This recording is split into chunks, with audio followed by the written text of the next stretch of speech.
I'm just checking that I'm right on Instagram. Yes, I'm on Instagram and on Facebook. So good morning. Actually, it's afternoon now. It's gone 12 o'clock. So good morning, good afternoon, good evening, wherever you are joining me on the planet. My name is June Allen. I'm a racial trauma therapist and I'm the founder of The Art of Greatness at juneallen.net. So today I want to talk to you about slowing down. Okay? I want to talk to you about slowing down. And the reason I want to talk to you about slowing down is because I struggle with it sometimes, number one. And it's taken me a long time to get to the place where I can really start to be a lot more disciplined with myself. And I hear it a lot in clients, I hear it a lot in people. Um, I hear the struggle. I hear the stress. I hear the pull. There's the pull backwards and forwards. If I need to rest, I've got responsibilities. I need to rest, I've got responsibilities. I'm in pain. I'm tired. I'm angry. I've got responsibilities. So there's this pull that goes backwards and forwards, because of the responsibilities and all of that. And there's a lot of layers to it. So today I wanted to have a chat and just talk about that. Hi everyone, thanks for joining. Um, so I just wanted to share some things for you to consider, for you to think about. Okay, if you really struggle with slowing down, um, first of all, I want you to think about: Are you big? Are you busy because you got things to do? Hi Michelle, thanks for joining. Are you busy because you got things to do, or are you avoiding? They're two very different things. Okay, are you busy because you got stuff to do, or are you using that busyness to avoid things that you need to be looking at? And what I find is a lot of times people struggle with slowing down is because there's an avoidance of wanting to feel something.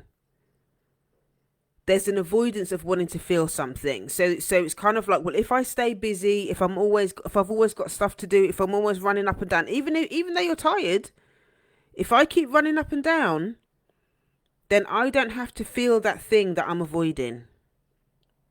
Okay, and you have to really, in order to be able to slow down, you've really got to give yourself permission to kind of say, do you know what, this is actually becoming a place of insanity for me.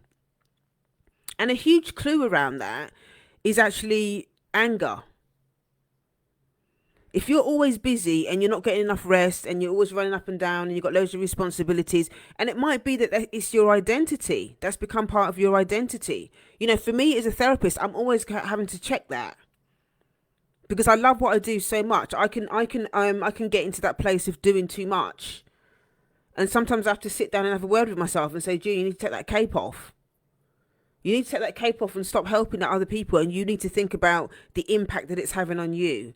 And the way that it shows up for me is that sometimes I feel irritated, I feel angry, but the thing is, it doesn't get to the point where I'm totally off my trolley with these things, because I normally have a word with myself before it gets to that point.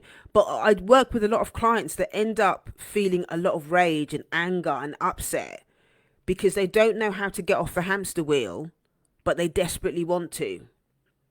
And also because they're in avoidance. They're avoiding is kind of like, well, what am I going to feel? What am I going to feel if I stop? Okay, what am I going to feel if I stop? So first of all, you have to acknowledge the insanity. Like I was saying before, you have to acknowledge, do you know what? I'm feeling overwhelmed. I'm feeling angry. I'm feeling irritable. The coping skills that I've been trying to use, they're not working anymore. Doing some meditation, or maybe just chatting to your friend. All of these little coping skills that you're trying to use are just not working anymore. They're not kind of reducing the rage and the anger that you're feeling around all of the insanity of the busyness that you're doing. And that's a clear indication that actually it needs to be a lifestyle change, not coping skill. There's a difference between a coping skill and a lifestyle change. A coping skill is something that you can just do in the moment. It's a bit of self-care. It might give you some relief temporarily, but long term, it ain't doing anything. Long term, it ain't doing anything. Okay? So you need to really think about a lifestyle change. And a lifestyle change means that you're going to have to sit down and have some honest conversations with yourself. And even that, sometimes people say, oh, I ain't got time for that. Well, you need to make time. You need to make time. Okay? Because if you don't make time, you're going to stretch your nervous system, you're going to stretch your capacity, and sooner or later you're going to get ill. You get burnout and all of that kind of stuff. And so you getting sick is gonna make you make time. So you can choose to be intentional about it now before you get really sick, or you can just keep going until you actually your body will make the decision for you. And it will end up being in the most inconvenient time. Okay, when your body says, no, I'm not doing this anymore. So busyness is something that we really, really need to think about. And as Black women, again, I think, this is something that I've had to work with as well. Like I was saying before about the identity, the being needed by others, the caring for others, always being the one that people come to you for support, all of that kind of stuff. That stuff, and especially when we've come from homes and stuff where we were neglected, where we weren't seen, and living in a society as well, under a system that doesn't really see us as human beings. It doesn't see us as people. So in that situation, often in those situations, we find our identity, we find our connection with others through doing for others, through caring for others. That's how we're able to be seen, by doing that. But the consequence of that is that we're burnt out. And often when we engage in that behavior long term, it's not sustainable, and we get resentful. It's not sustainable, and we get resentful because on the one hand, we want to connect with people, we want to connect with folks, we want to show people that we care, we want to be visible, all of that kind of stuff, and we do get some sort of satisfaction out of that. But it's not sustainable long term. It's not sustainable long term. So we need to be able to we need to start making lifestyle change. We need to sit down and have a serious conversation with ourselves and go, okay, what is really not working here? What am I scared of? If I slow down, what am I hiding from? And I know for me, what I was hiding from was grief and sadness and the anger as well. The old anger, the dirty pain, as I call it. The dirty pain, the old pain, all of the old stuff that I kind of push to the side. Somebody upsets me, I push it to the side. There's an old wound from the past, from family or whatever, and I still haven't dealt with it. It just gets pushed, and over time, all of that stuff just gets backed up. And I just keep keeping more and more and more and more busy, so that I don't have to look at it, so I don't have to feel it. Are you doing that? Are you doing that? What is keeping you so busy that is stopping you from being able to feel anything? And what are the consequences? What has been the consequences for you that when you're holding too much? This is why talking and doing exercise and all of that kind of stuff is so important when you're getting stressed, because you need to be able to release that stuff out.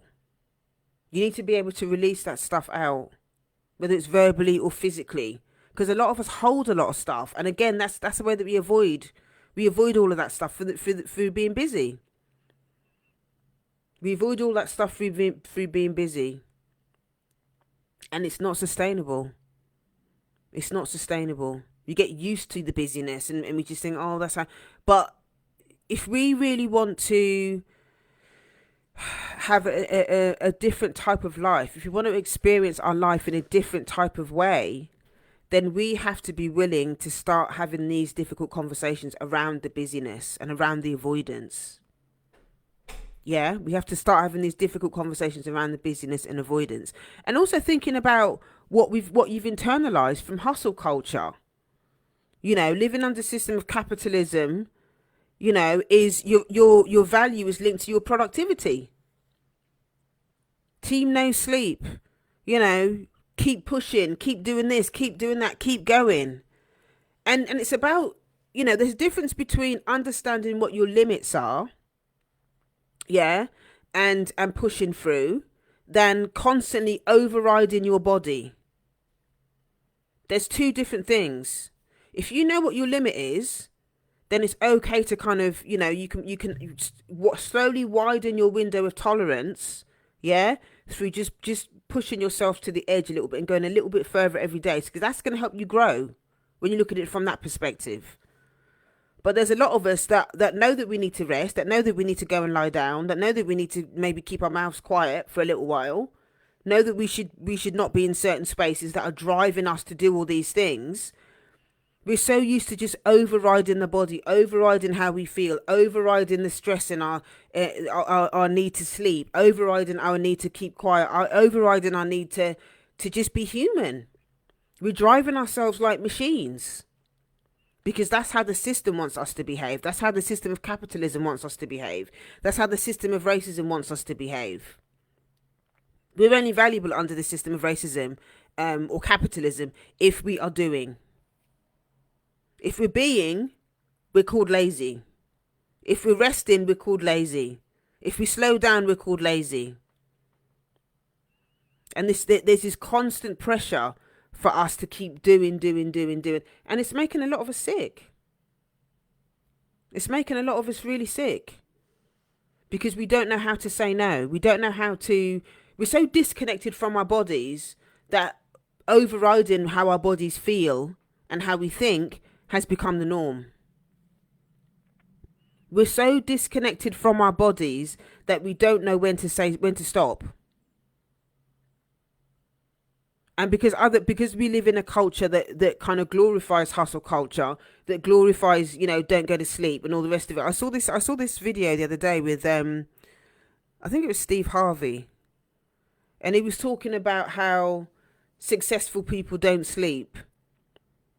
Successful people don't sleep. And there was this other guy as well, this other guy that I used to follow. I don't follow him now, obviously, but I can't remember his name. But he was also talking about how being successful means that you have to, that you don't have, you don't have time for your family, and it was all this hustle culture nonsense. And I just thought to myself, this is not how it's supposed to be. This is not how it's supposed to be. And I would rather have less and feel sane rather than constantly be getting dragged into this hustle culture and feeling like we're not enough, because that's what it does. That's what it does. And this is how social media can be really dangerous, actually, because if you follow all of these people that are always telling you to keep going and keep pushing through, not in an encouragement way, but in a really self-abusive way, where you're overriding what your body really needs. And for a lot of us, you know what, real talk, a lot of us still haven't really recovered from what happened during COVID. Let's be real. A lot of us never really rested and had and really calmed ourselves down and really gave ourselves permission to pause since COVID. Not a lot of us still haven't really got over it. We just continued going. We went back to work. We went back into the buildings and just carried on. And so a lot of us are working, the busyness is, we're still being busy even though we're burnt out. Even though we're tired, even though we're exhausted, we're still pushing through. We're still overriding the body. We're still abandoning ourselves. We still think that we need to keep going. And it's not sustainable. It's not sustainable. We need to really start being honest with ourselves about what we have internalized because of capitalism. What have we internalized as Black women about our being deserving of rest? So Michelle's saying, yes, you're so right, June. We need to stop and nurture ourselves and stop the hustle and bustle. As they say, health is our wealth. Yes, the real wealth is actually in our health. Thank you for that, Michelle. Our real health, okay, is in our wealth.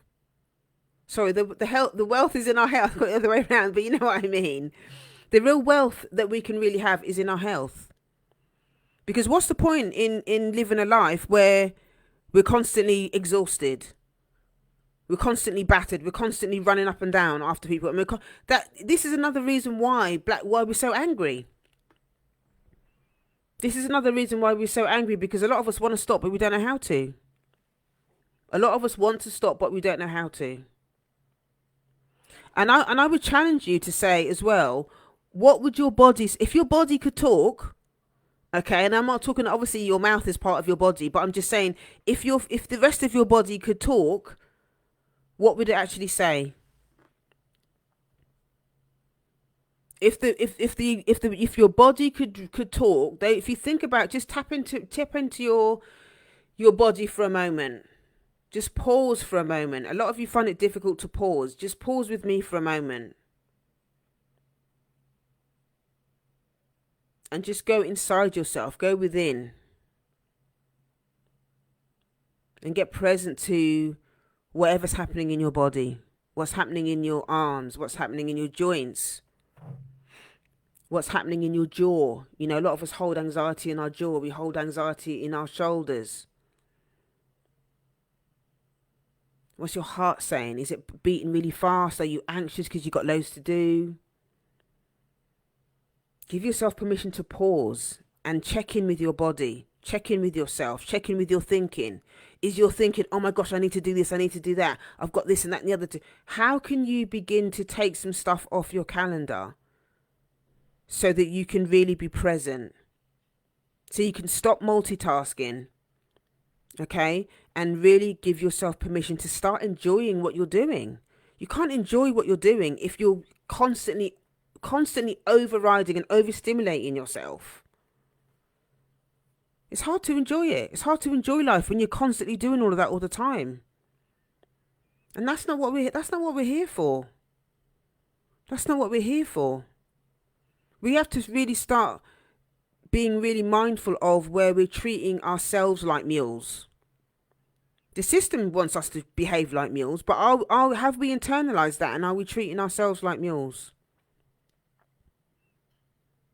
And what stories do you tell yourself about slowing down? Do you beat yourself up and tell yourself that you're lazy if you slow down? I saw this other post on TikTok where this guy is a comedian. This Jamaican guy is a comedian, and it was kind of funny, but not funny what he was saying. Basically, he was in bed and he does these dual voices that pretending to be like a Jamaican mother. And he was lying in bed, and the mum came in, and basically she was cussing him out, saying, what are you still doing in bed, and blah blah blah. And there was when I looked at the comments, there were so many people in the comments that were saying about how there's this culture in the Caribbean where if you lie down, or if you rest, or you have a lion or anything like that, it's just not the done thing. And people were saying, Jamaican parents don't like their children to rest, and don't like their children to just be. They've always feel like they have to be doing something all the time. And I think that actually that's probably inherited from the plantations. They probably inherited that stuff from the plantations, through that whole thing about black people being lazy, black people always having to do something in case massa comes, and they can get in trouble for not always being productive. And having to work God knows how many hours on the plantations. The age that our ancestors that were enslaved, they didn't live till that they were that old. Because of the depth of work, what they had to do. The hours that they had to work. They had to do all this stuff under the sun and in the heat. Yeah, they had to do all of this stuff in the heat. They were hot, and they had to work hard. They had quotas that they had to fill, whether it's picking cotton or sugar cane or whatever it is. They had targets that they had to meet, and if they didn't meet those targets, they would get in trouble. They would get tortures for it. They would get in trouble for it. And I think that we've internalized that as a people. We've internalized that capitalist grind thinking, and then we can't allow ourselves or the people around us to rest. We think that we're lazy. There's that narrative that we're lazy if we're allowing ourselves to rest, or we feel guilty about resting. It's time for us to really think about that narrative and think about the stories that we tell ourselves that we've internalized from the system about, what is the narrative that goes on in our head when we lie down and rest. What are we telling ourselves when we lie down and rest? Or what do we tell ourselves when we see other people resting? If you're not already following the Nat Bishop, okay, the Nat Ministry, she's on Instagram. Just search for at the Nat Bishop, or at the Nat Ministry. She's all about rest. All of her content is all about resting and having to come out of capitalism, and how rest is revolutionary and all of that kind of stuff. We really have to start doing this work a lot more, because I think that, obviously, yes, we've got responsibilities. Yes, some of us are parents, some of us have got, elderly parents that we're looking after and all of that kind of stuff. But we have to start understanding and giving ourselves permission to ask for help so that we can rest. Because a lot of us are holding a lot of stuff that we've been holding for too long. A lot of us are holding stuff that we've been holding for too long. This is one of the things that I'm going to be doing over the summer. Is I'm going to be, I'm always looking at things like that anyway, but excuse me, over the summer, I'm going to be have been particularly intentional about, okay, let me do an inventory. What are the things that I'm really still feeling overwhelmed by, and how can I get support? How can I prioritize those things? How can I prioritize those things? How can I start to create a life that feels more easeful, that feels more supportive, that just feels more peaceful. It just feels more peaceful. And the way that we do that is we start with our own lives. We start with the relationship that we have with ourselves, and what we're driving ourselves to do. That, again, there's different. I've been saying this before in previous live streams about, that we have an internal ecosystem inside us, that we have different parts. And I know for me, there's a part of me that's a bully. Okay, the oppressor, that's a bully. Get your ass up. What you doing lying down? Why are you having a nap? Get up, you're lazy.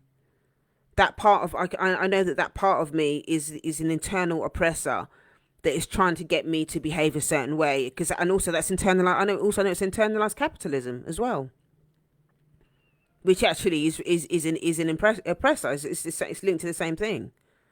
But there's also a part of me that understands that part is there, but I don't have to give into it. The awareness means that I'm not going to necessarily give into the part of me that's trying to bully me into overworking.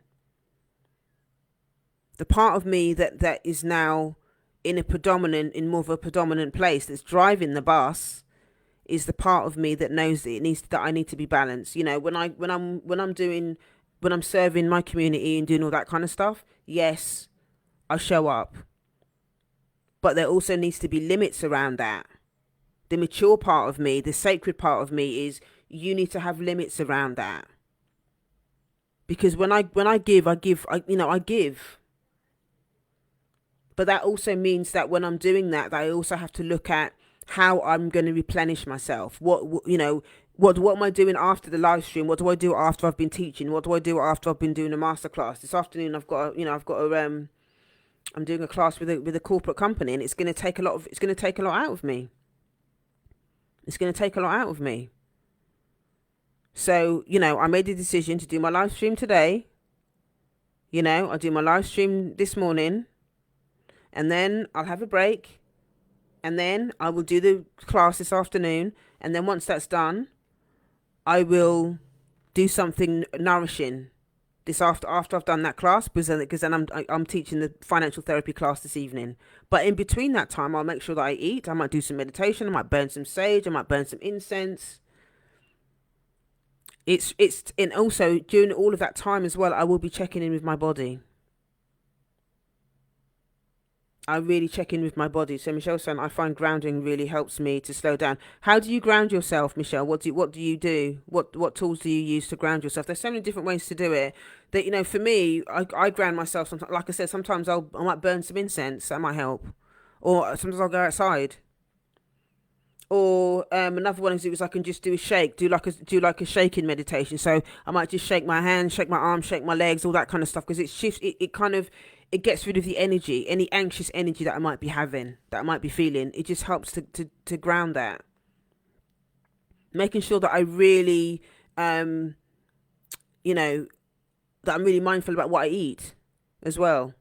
Sometimes it might be a shake. I've had a power shake today. I've had a power shake. It's got my sea moss in it. It's got my protein powder. It's got hemp seeds in it. All that kind of stuff. And I have a good solid. That really helps to ground me. If I'm hungry, or if I haven't eaten properly, or I've eaten nonsense, I'm not gonna be able to show up. So Michelle saying I go outside on the grass bare feet. Oh my God, bare feet is such a powerful one, and being outside on the grass with bare feet is powerful as well. That is a really good one. I quite often, I don't wear slippers and stuff when I'm in the house. Like, at the moment, I've got my bare feet up in the chair. Bare feet is a really good one for grounding. I don't think people really, they don't really appreciate that. That it's a really simple one. It's quite often the simple things that actually are the most effective. But just taking off your shoes and whatever, and just connecting with the earth and going outside, especially doing it outside, is really powerful to do that. If I go to the park or something, I always do that. So there's a really, really simple way of slowing down. Just that one tool there that Michelle's just shared is a really, really simple way of slowing down, because you're connecting, you're pausing. And if you do it, especially if you're doing it with intention, okay, so somebody else is saying breathe deeply and mindfully. Yes, love that. Breathe deeply and mindfully, because again, you're breathing in, you're breathing out, and it brings you into the present moment. It brings you into the present moment, and you can check in with your body. You can talk to your body. Where are you holding the anxiety? For me, sometimes it's often in my shoulders. Where are you holding it? Are you holding the anxiety in your belly? Are you holding it in your shoulders? Are you holding it at heart level? Do you get headaches, or does your thinking you go into overdrive? Think about all of the ways that you being busy, how does all of that stuff show up? That's how you can begin to slow down. It all begins with self-awareness. It all begins with self-awareness. If you're not aware, or you're not willing to put your hand up and go, do you know what? I am busy and it's insane and I don't want it anymore. If you're not willing to have that first conversation with yourself, you ain't gonna be able to slow down. You're always gonna be on that hamster wheel. You first got to be willing to acknowledge that actually things are not really working for me, and I want to be different. I want to do something different, and it has to be from a position of changing your lifestyle. Not like I said earlier. Not none of these coping skills. Not none of these coping. It's got to be a lifestyle change. If things are getting really bad for you, and you're burnt out, and you're tired of saying that you're tired. There've been times in my, especially over the last, I would say 2-3 years. I've had moments with, like, since COVID and stuff. I just got tired of hearing myself say that I'm tired. I got tired of hearing myself say that I'm tired.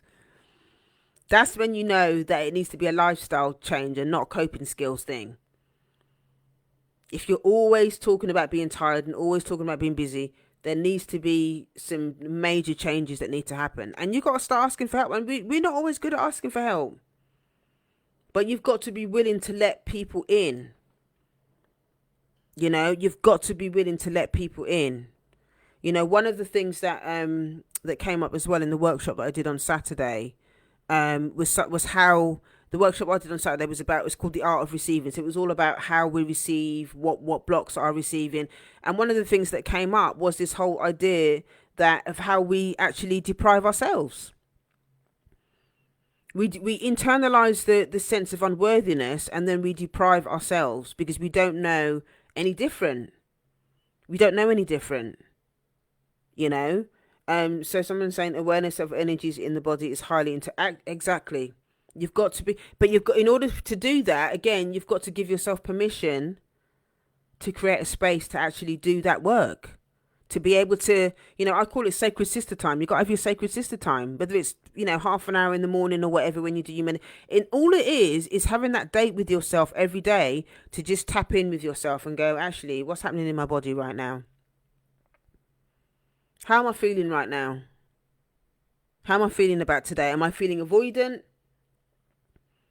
Am I feeling like I don't want to get up because I've got too much to do? I've got, all of these things are ways that when you start really tapping in and thinking about what's happening in your body, what's your thinking and when you become more aware of all of that stuff, then you can start to have a conversation with those parts that maybe don't want to get up. Why don't you want to get up? Why does today feel so anxiety driven for you? What can you do that's different? What can you take off your calendar? Can you talk to somebody who's gonna be able to hear you? Is there somebody that you can reach out to that can help you to do that?